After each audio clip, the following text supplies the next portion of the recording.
Good evening, friends. Thanks for joining me tonight. It's always a pleasure to welcome you to my show. The latest breaking news is that NCB challenges Rhea Chakravarti's bail in Supreme Court hearing on Thursday. The matter will be taken up by a bench consisting of Chief Justice S.A. Bobde and Justices A.S. Bopanna and V. Ramasubramaniam on March 18th. The Narcotics Control Bureau has moved the Supreme Court, challenging the Bombay High Court order granting bail to Rhea Chakravarti. The actress was arrested over drug-related charges in connection with actor Sushant Singh Rajput's death case. The Bombay High Court had granted bail to Rhea on October 7th last year. The court directed her to deposit a personal bond of Rs 1 lakh. It had rejected the bail plea of her brother Shavik Chakravarti, who is also an accused in the case. Shavik Chakravarti was, however, granted bail by a special court in Mumbai in December. Rhea, her brother, and another accused, Abdul Basit Parihar, an alleged drug peddler, were arrested in September last year by the NCB. While granting bail to Rhea Chakravarti and the other two accused, the High Court had directed them to deposit their passports with the NCB and to not leave the country without the permission of the special NDPS court. The court also ordered Rhea to visit the NCB office at 11 a.m. on the first day of every month for the next 6 months. All those out on the bail will also have to seek the permission of the NCB's investigating officer to go out of Mumbai, the court had said. In the case of Sachin Vaz, there is new evidence against Sachin Vaz. The NIA has accessed CCTV footage and fingerprints. In a fresh turn to the Antila bomb scare, NIA says it has accessed the CCTV footage, fingerprints, and other evidence against Sachin Vaz. As per a TV9 Marathi report, NIA has gained access to CCTV footage covering 2 kilometers radius of Sachin Vaz's CIU office from 25th February to 5th March 2021. As per NIA, the CCTV footage confirms that Sachin Vaz met Mansukh Hiren on 25th February. The same day, gelatin-laden Scorpio was discovered at Mukesh Ambani's residence. The report also suggests that the fingerprints found on the Scorpio matches that of Sachin Vaz. On the basis of the CCTV footage recovered, NIA is conducting an in-depth investigation to track his whereabouts, the places he visited, and the people he met in the dates mentioned above. It seems the same Scorpio was with Sachin Vaz 4 months ago, which was used to arrest Arnab Goswami. However, the car had a different number plate then. The vehicle trail, as reported by the Indian Express, has also led to the recovery of a white Innova that was seen following the Scorpio at Ambani's residence. NIA took custody of the white Innova from Motor Transport Department of Mumbai Police, which was found parked inside Mumbai Police headquarters. Surprisingly, the CIU was also on the lookout for a white vehicle. Upon asking how the police could not find the vehicle, which was parked in the headquarters itself, the IPS officer claimed he was not aware of it. As NIA tightens its grip on the case, Sachin Vaz's health also deteriorated and he underwent treatment at JJ Hospital. 2 officers and 2 drivers working under Sachin Vaz were also subjected to an investigation, which spanned over 9 hours. As per reports, more officials will soon be summoned for further investigations.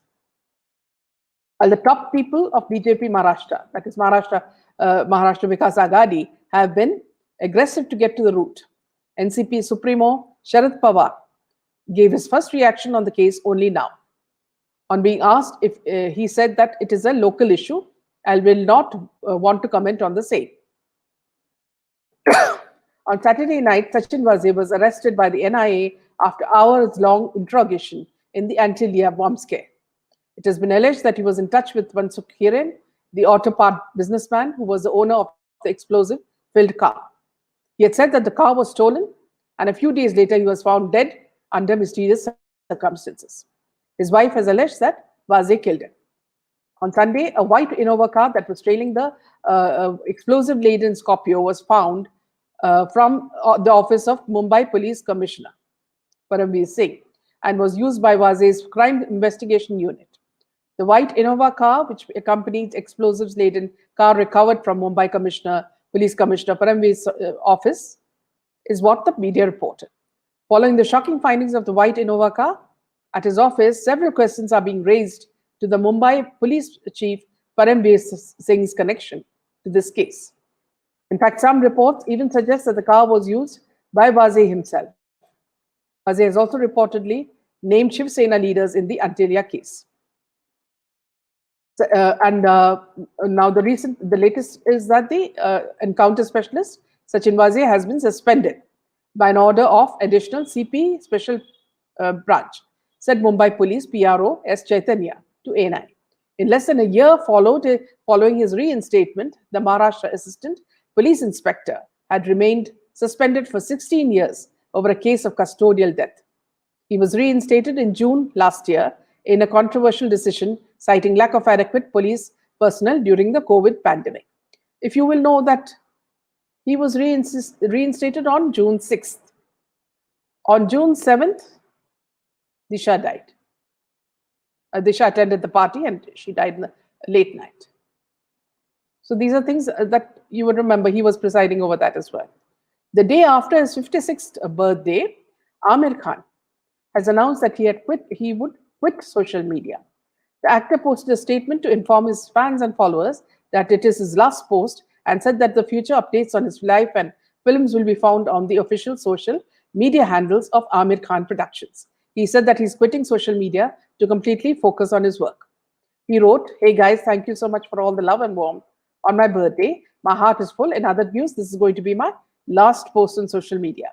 Considering that I'm so active anyway, I've decided to drop the pretense. We will continue to communicate as we did before. In addition, AKP has created its official channel. So future updates on me and my films can be found there. Here's the official handle. Lots of love."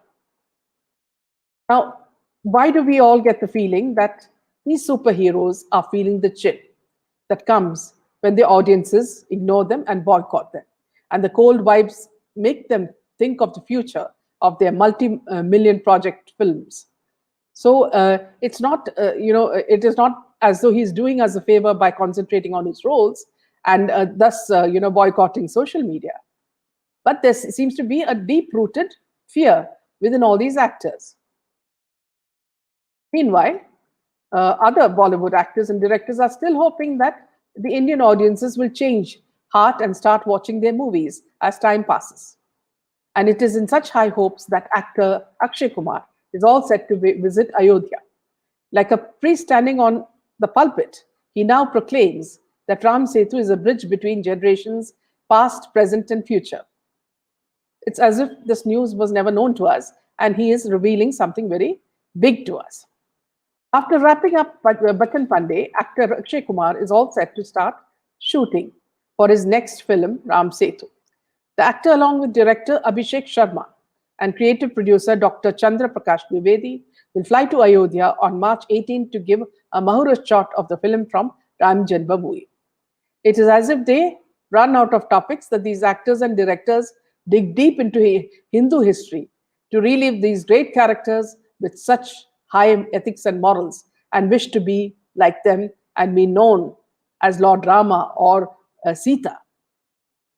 For the moment, this actor is chilling with his family in Maldives.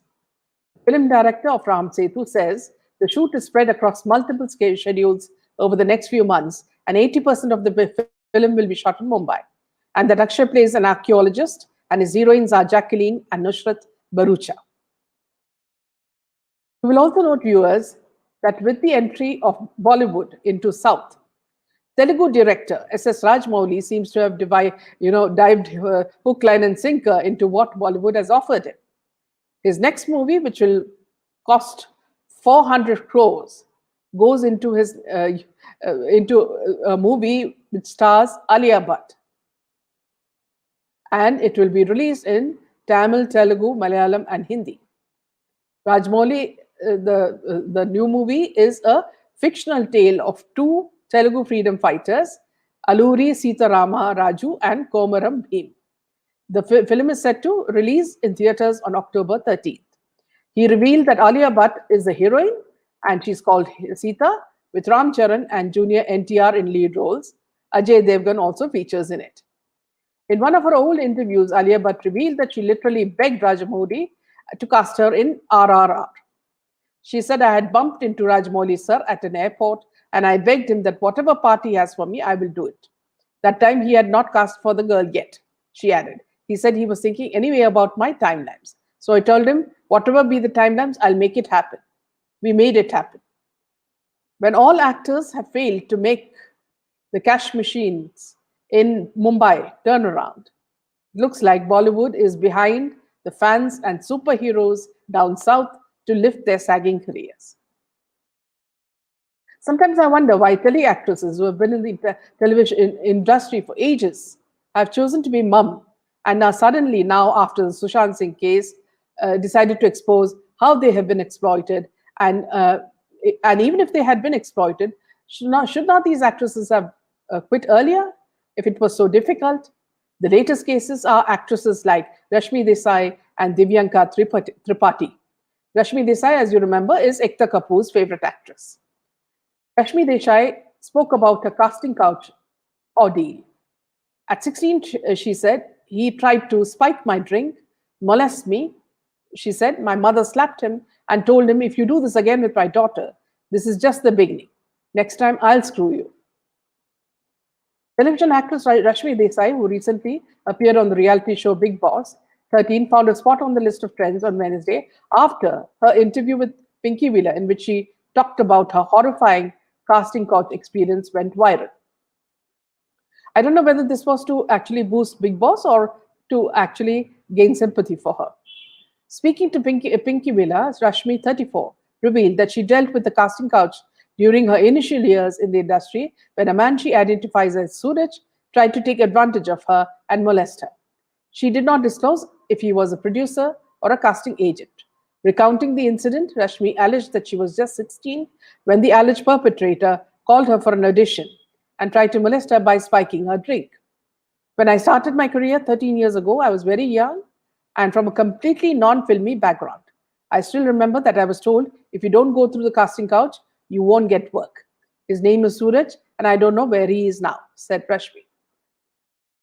The first time we met, he asked me about my statistics, and I didn't know what it meant back then. He started saying that it's your body structure and figure. I told him I don't know, and he knew that she was completely unaware of the way things work in the industry. He was the first person who tried taking advantage of me and tried his level best to molest me in somehow the other way, she added. Rashmi recounted that the alleged predator called her for an audition, but when she reached the location, no one was there except him. One day he said, come for the audition. That was my first time. And I was all chirpy and excited. मैं वहां पहुंच गई and then I got to know कि और वहां कोई नहीं था except him. No cameras and nothing.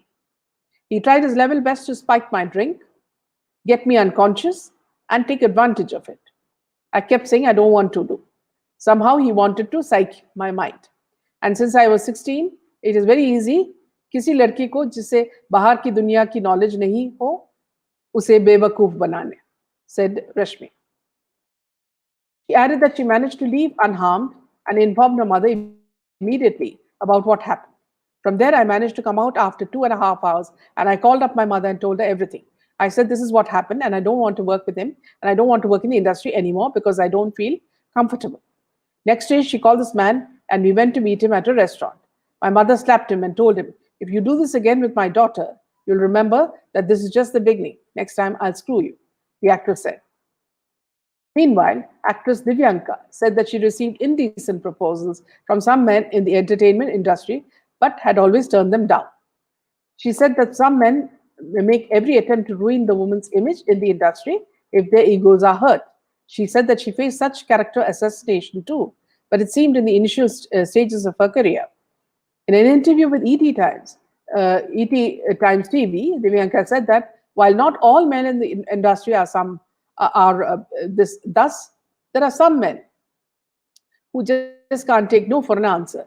They make indecent proposals and make inappropriate remarks. And would you believe that they still want to be respected? If you retaliate or don't respect them, they make sure that they spoil your name, she said. They take it to their ego. Character assassination करने की कोशिश करते हैं. I have faced it, but I was new then. And like today, even when I was sure of myself, I never succumbed to such pressures. Few try to get overpowering, but I don't let them. While being kind, I can still put across my point and say, no means no. I knew how to hold my ground.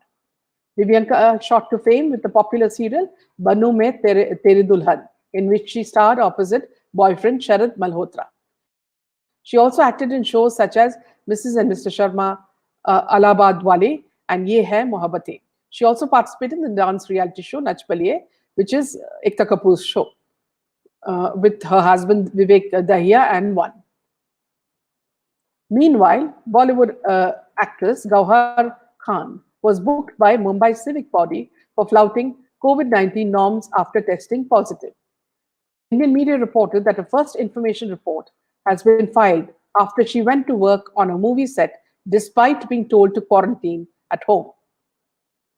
Gauhar has been booked for violation of COVID rules. She had tested positive for coronavirus and was supposed to stay home and quarantine, but instead went for a film shoot. A BMC official was quoted as saying to Times of India, officials reportedly visited her home, but she did not open the door. We then learned that she instead went out for a film shooting. We then approached the Oshiwara police station. According to the report, she returned home 10 minutes after being called and told the official that she tested negative. But we told her that it doesn't work this way. This isn't responsible behavior. There was non-cooperation from her end. The report quoted an official as saying. In an earlier tweet, BMC posted a copy of an FIR with names blurred, saying that it had taken action against unnamed Bollywood actor for flouting coronavirus rules. No compromise on city safety, BMC has filed an FIR against this actress for non-compliance to COVID-19 guidelines on testing positive, the civic body posted. Thank you, friends, for joining me tonight. Please keep posting your comments and share it if you find the session interesting. Thank you and good night.